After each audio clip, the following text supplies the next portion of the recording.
Alright folks, we're just going to sit right into the intro screen because we don't have a map intro for this one. Core Hull Carnage Knockout. Currently like the biggest of the big maps. It is a brand new best of 3. This one is once again TvZ, but with two very different players. Spawning on the leftmost side of the map, he is going to be none other than the Blue Terran. Shoutouts to him for signing up to play. It is good to be one of the last few good Terrans. Team Liquid's Bunny. In the top rightish, Just middle say, right, why not just say right? Like, it's just easy. and the right as the teal Zerg, it is Roots Hydra. Because it's not just the right, is it the top right or the bottom right? Both are totally viable. It's the 230. Okay, it's worth noting, by the way, with their spawn locations, if they take their regular natural and their regular third, they will end up being next door neighbors, which might not be a good thing. So we may see someone deciding to go the opposite direction after scouting. Coral Carnage Knockout has been seen quite a bit. It's been touched up a little bit with the main ramps being changed, but I do want to talk about the coupon codes. So we should have those fixed now. Or rather added in, and I think if you didn't, first off, again, we set like a record, man. That was like 4 minutes flat, and you guys used up like 100 coupon codes. What the fuck? We didn't expect that. We have hours of casting. We're expecting to take all day to sell you guys on, go to the website, sign up, and help us increase the prize pool. So we got some extra ones made. I believe one of them is what? Hold position? Okay, we have hold position, one word, yeah, Okay. and then we have, A move? hold on, a move. One word, and then only watch unless you guys used it because I was spamming it in the chat. We can use the Overwatch code on the StarCraft tournament? Yeah, why not? Like, Okay, so I don't think there's a difference. if you guys want to help take money away from Overwatch and put it into StarCraft, use the code OnlyWatch. Of course, if you're feeling like this is something that I wouldn't even advertise right now so much, that we'll talk more when we get to like the finals and the semifinals, but I really hope that we get to this point where with Matcherino, our goal with this, right, is we want people to be like, oh, sick, I really like all 4 of the top players in this tournament. Like, I know that by donating $5, it's going to get split between them and this, that, the other. Like, it's awesome to know that this is something where you can, first off, see where all the money's going. So there's no question at all. Like, are Rifkin and Zombie pocketing some of the cash? Like, no, that's never happened, and this helps prove that. But more importantly, you can see just how much is being contributed by other people. You can see some of that hype going on, and of course, you can help the players earn some cash. Now, I noticed, by the way, the prize pool page only has first and second place. Oh, that's my bad. Okay, because that's supposed to be, yeah, 60, 20, 10, 10. At any rate, the Reaper dancing around doesn't get to do too much, but it does scout for Bunny and cause a small amount of mayhem for Hydra. But again, this will probably pretty heavily influence. I can say for Bunny's sake, if he really wants to get ballsy, he can always put a planetary here, right? Like, this doesn't have to be a third, quote unquote. You can treat it as a fourth. But the map itself, it gets a little bit weird with this gold base in the middle, and I'm curious if we'll see anyone get to that point. I actually just recently recorded a VOD. I don't want to say of whom, so there's no spoilers, but they had someone take that middle base in a 1v1. It was interesting, to say the least. Oh, well. I've seen it taken, like in my own games. And we saw that one game, oh, God, who was it? It was a Protoss, it was a Korean Protoss. Shpoom? No. Was it Shpoom? No. No, A Korean Protoss. Close. But anyway, he's going for like that super passive style, like Tempest and whatnot, and the Zerg player took the middle base because, like, why not? That's the only times I've seen it. So I don't think it'll happen ever in a TvZ unless we do have Bunny go for mech, which I don't think will be happening. No. Bunny actually, it's worth. I guess it's worth noting. Bunny is capable of playing mech, but there really is no drive to do it right now. Not only is it too expensive, it's too hard to pull off versus what a lot of Zerg has to offer. And if you go Sky Terran, well, we've seen how badly that goes. And I don't necessarily mean that last game. I mean in many and every time we've ever seen it prior to the last game. So for every like 1 game that Sky Terran works, there's like 14 that it doesn't. Yeah, I don't know. It is something you can throw out in like one best of, but it's not nothing more than that. What I find interesting though on the Zerg side here, Hydra is going for no Spire yet. Actually, no layer, so just no Spire. He is going for A lot of lings, a baneling nest. You still have to wait for 1-1 to finish, though, if this is going to be that all in. This reminds me of what we saw, was it Keen do on Frozen Temple and a couple of others? Just trying to use the rocks as a bit of a fallback point. Kind of cool to see. So people are saying A move and hold position are expired. That shouldn't be the case. I guess you should probably message Michael and figure out what's going on with that. Yeah. Sorry guys, we're still... Matcherino, we don't run it, obviously. And we were told that the codes should work, so we'll get that sorted out ASAP. Again, insane to us that we had all these codes used up right away, so forgive us. We didn't come with like a plan C, because we barely thought we'd touch into plan B. Now, while this goes on, by the way, Bunny doesn't have vision of his front rocks being broken. So he took these, and it's a bit of like almost false sense of security, because he's putting all of his focus here on the front lines on this side of the map, when really he should be looking at his own front door. Yeah, that's a good point. You break them down, you forget about them, and then you don't ever check them again. You should have at least a Marine or an SUV over there, you know? Like, I don't know. This could be devastating, but it's only a handful of lings compared to what it is a more frightening push for Bunny, potentially. He's got tanks and a little bit of a choke. And the banelings do not have speed, nor are they going to have speed for quite some time. But the tanks aren't focus firing, so the lings on top of the tanks, the banelings still aren't dying despite having to waddle so slowly through. That was such a good cleanup for Hydra. And I think what's most important is prior to the actual fight, he didn't lose those queens. So now he's got them to spread creep all over Bunny's side of the map, where Bunny's third should be. Good point. Well, Bunny didn't lose a lot of Marines in that, so he does have another push ready to go. But I think he noticed the rocks are broken down, so he's gonna have to start rallying there. Not enough rally yet, though. He just picks everything up, finds a better position. Yeah, dropping on the mineral line is not a bad choice. Could use the SUVs for some cover. Gets a little bit awkward. Hydra diving for supply depot is also awkward, but at any rate, I think what I'm most concerned about for Bunny is we're getting to this stage of the game where, okay, maybe he's actually intentionally doing a 2-base solid. You know, you're saying, screw it, I have no plans for third, I'm just gonna produce like a madman. But right now, his production's not enough to overcome Hydra.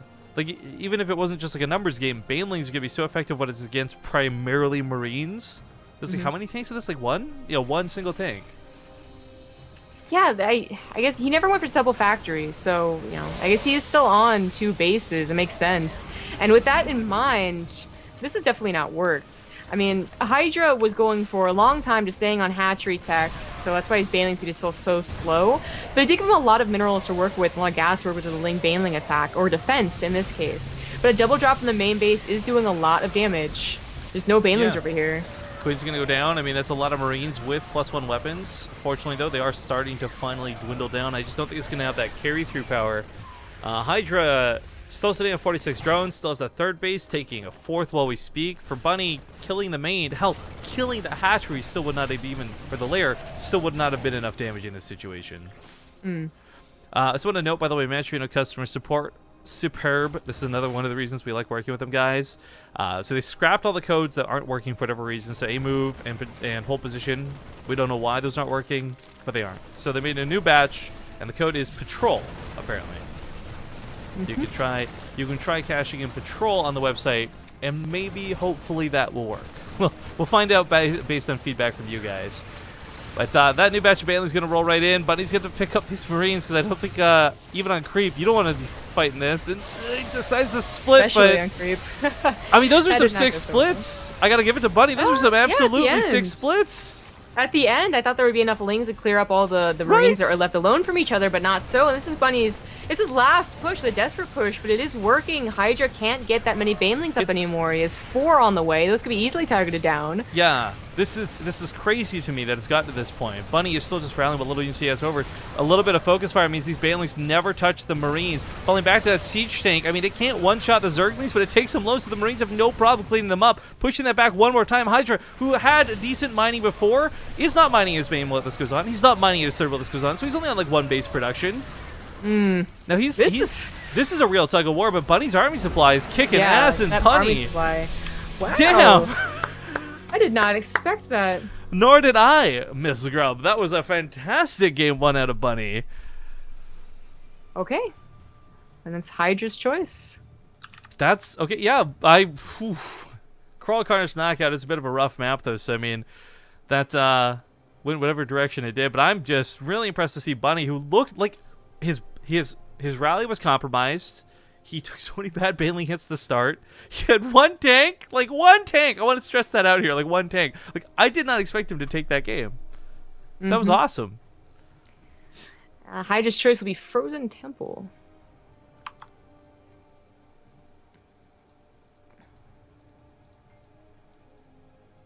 Wait, Hydra. Oh, by the way, we had the new code for Matcherino. So keep on using Patrol as the code. Woohoo! Yeah, we'll try and use up all those and see how it goes.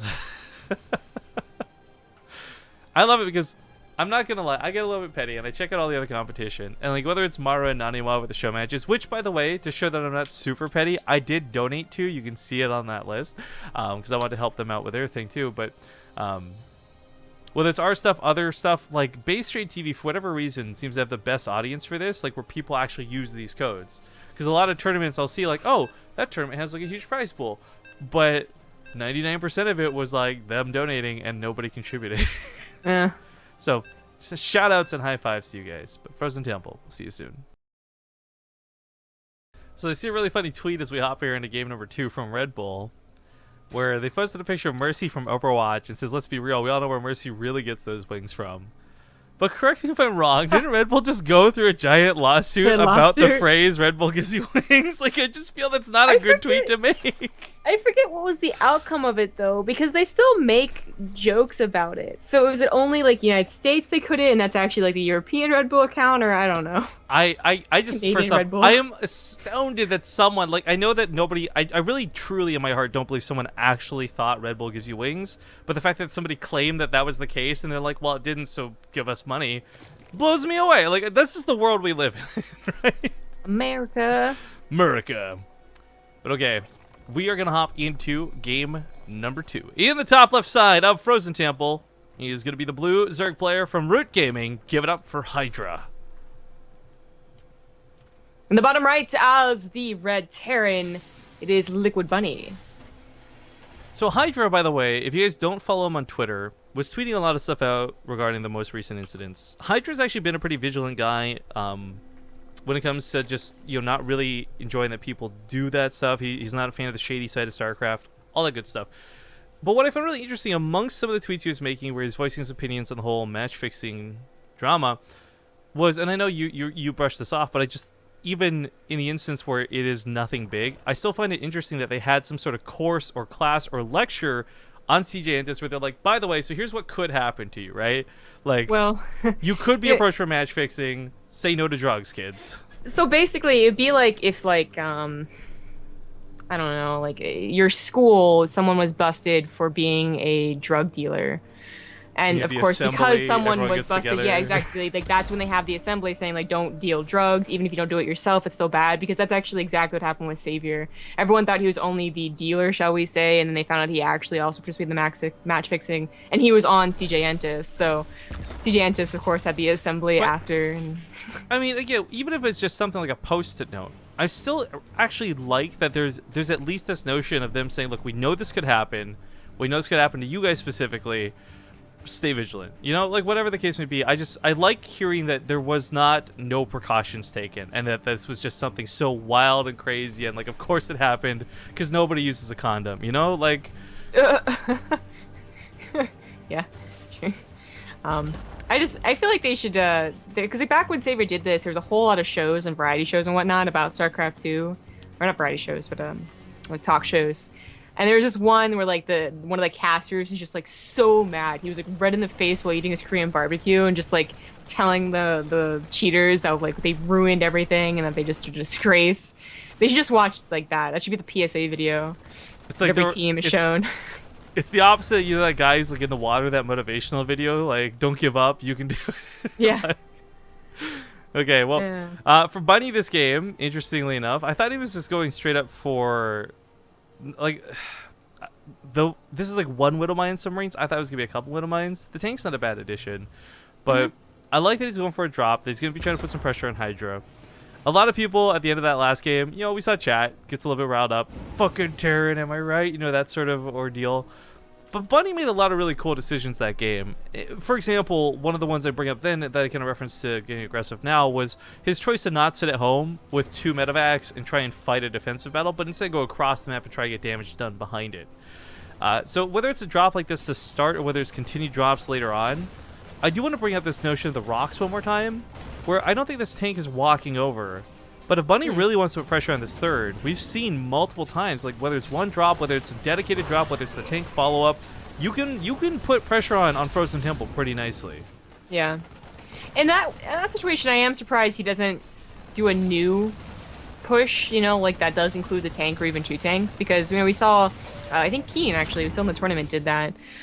This one Wouldn't Mind drop into just the tanks that are safe is something that you can do on almost any map. Certainly we see it a lot on Arena, and I guess on Frozen Temple. And it's like run of the mill, I guess. It goes for a 30cc double engineering bay behind it, and it didn't really abuse the map, and it also just in general didn't really do a whole lot. Got a couple of the drones. The Wouldn't Mind didn't help out much more than that. It is still alive though. And if he's gonna have to depend on the Spore Crawler to get detection... Oh, okay, I thought it was building. Never mind. And then it's gonna die before it gets another hit. Well, the Wouldn't Mind aside, Bunny is going out with not 1, but 2 tanks of medevacs. And this is something he's actually done frequently enough to say that this is something not only that he can pull off, but he's good with. Again, Frozen Temple will help complement this in a lot of different ways, but there's so many times where we've seen him do this and been like, why bother? This is such an Archon mode strategy. You just don't have the attention to dedicate to 2 tanks, but Bunny does, and he regularly does too. Yeah, we've seen a lot of double tank pushes, sometimes included with a Liberator from Bunny, and that's been a really treat to watch. But he does also Marines, so this is going to be almost purely about the tanks. So he's trying to really make this Reaper work, which is pretty amazing. He's left the second hig on the low ground expecting Lings to flood in, and they certainly will, but not on this side of the map. It's on the other side. Yeah. Well, luckily this is going to be the SCV building. Oh no, never mind. It's going to be like, well, there's other SCVs to go over here. The SCVs are pulled back as he realizes what's going on, so okay, they will not die. And the Lings, yeah, that's too many Marines. So the tanks are still doing a good job. Looks like he finally lost the Reaper. It was doing great. It was baiting into the tank fire. It was great. Yeah. It's like a little dangly thing above those fish that glow in the deep sea that attract the other fish. A bait? Yeah, okay, shut up. Yeah, okay. Baiting, same difference, shut up. So, the build here from Hydra was pretty run-of-the-mill compared to the last game, where it almost looked like he messed up, but I think that was just because Bunny was also coincidentally going for a 2-base build. That Hydra had his lair so delayed compared to his upgrades, but this looks a lot more familiar. He's got the Spire on the way, along with Baneling Speed at a really appropriate time to deal with Bunny's eventual push with Marines. Actually, this Spire's coming in not super late, but I think later than Bunny expected. These tanks should have had to go home a long time ago. They come home now, yeah, but I agree with. A little bit off on timing. We got a donation coming in from Bob Supercow. Great name, by the way, $5. He donates to say, been a while since I threw some money at you two. Felt overdue. Keep it up. Well, Bob Supercow, thank you very much. And if you're in Twitch chat with us, let us know what color you'd like Zombie Group to dye her hair, because donation messages today and any day should always include which color you want to vote for. Mm-hmm. And I have no preference. I am scared of all of them. You are going to look terrible no matter what. Do not worry. I mean, fantastic. I'm sorry. Wrong word. Ow, it's so rude. Brain anyway, I was going to bring up the Spire, and you noted that it was later than Bunny expected, and that's certainly true. I think a lot more you see Zergs, at least, or maybe I'm biased because I just don't like mutas. You see mutas coming out before upgrades, but these came out after upgrades. And they're not even used for mutas, though. Yeah, I think that's definitely appropriate, considering that we already have Liberators. Well, Corruptors are interesting because not only do they take out Liberators, but we've also seen them in so many situations take on Medevacs, which it's not about necessarily these 3 here, but the fact that Bunny most likely won't have another 7 Medevacs behind this. You're looking to start producing Liberators and only Liberators at some point in this game. Now, these tanks get some decent shots on the Banelings, but not enough, so Bunny's going to have to split. He doesn't split that great, though, so loses a lot of Marines to that front line. The back line looks all right, but that front initial attack was not so hot. Liberators, though, are going to be high enough in number compared with or paired up with the Marines to actually push this back. He's going to hop onto this base, and those Liberators, if they see jump over the eggs, will deny these Lings from even being born. Yeah, I know the Marines, they got some, you know, they got bailing to the face, at least a couple of them did, but I was more worried. Oh, he's not going to get the hatchery? He wants to kill the Lings. So the hatchery is really low, though. I still call this an effective attack from Bunny. Very effective, even. Yeah. Look at that focus fire, yeah. He's got an upgrade deficit, though. That's worth noting. These Marines are only on 1-1, so I think if the Lings get us around, despite the medevacs being here, it could be scary. But that rally, there's also an attack on the left side. It's like two Marines, but it's still an attack nonetheless. Picking off Overlords, pushing those back. Anybody's done it. Yeah. Hydra, he loses a 4th base, which would be recoverable if he had a good army to go along with it, but he is just getting his Banelings again. Can't get enough Lings. Yo, I just want to throw out, prior to the actual fight going down, those two tanks from earlier did pick off like 35 to 40 Lings. Yeah, GG. Bunny takes a 2-0. Damn impressive, because Hydra is no schmuck. Like, that was a good game. But those two tanks, normally I guess you just write off Lings. They're expendable. They're cheap. You make 100 of them. Who cares? But without those like 40-something Lings, like, that fight was so lackluster. Mm-hmm. Well, I guess we'll just wait for the second semi, or the first semi, sorry. Yeah, update to the brackets here. Keen is going to be fighting against either Snoot or TLO. Bottom side, Bunny moves on to fight against either Mana or Beastie. So we have two pretty good series set up for both semifinals. I'm actually thrilled that it's not going to be a ZVZ finals, guaranteed with Hydra being knocked out. So that makes this even better for me. But a little bit sad to see Hydra fall out because, of course, it's just before the money round. We got some top donors I want to go over, though, real quick for the prize pool today. So I'll thank you, Bob Supercow, for your donation over there. And I'll tell you what, guys. No, I was going to say put this towards her hair, but that won't count. Rames, top donor with $22.50 towards the prize pool today. $5 coming out of part 2. $5 coming out of first person Swede. Hard Revenge says Bobble Convolute Baby Rage with $5, and the Optical Speed throws in a couple bucks of his own. Plus, all of you wonderful fucking people have donated like 50 cents with code PATROL. Those who use BTTV4, like, used up these codes ASAP. Thank you guys all for contributing to today's prize pool. But it's not over, and you can still add some more. We're up to $185, so already worth more than your average cup. That's good to see. That's awesome. But, Billy Zane 1, thank you for the 7-month resub. We're going to go to an ad break, and hopefully we'll know what we're casting when we come back. We'll see you soon.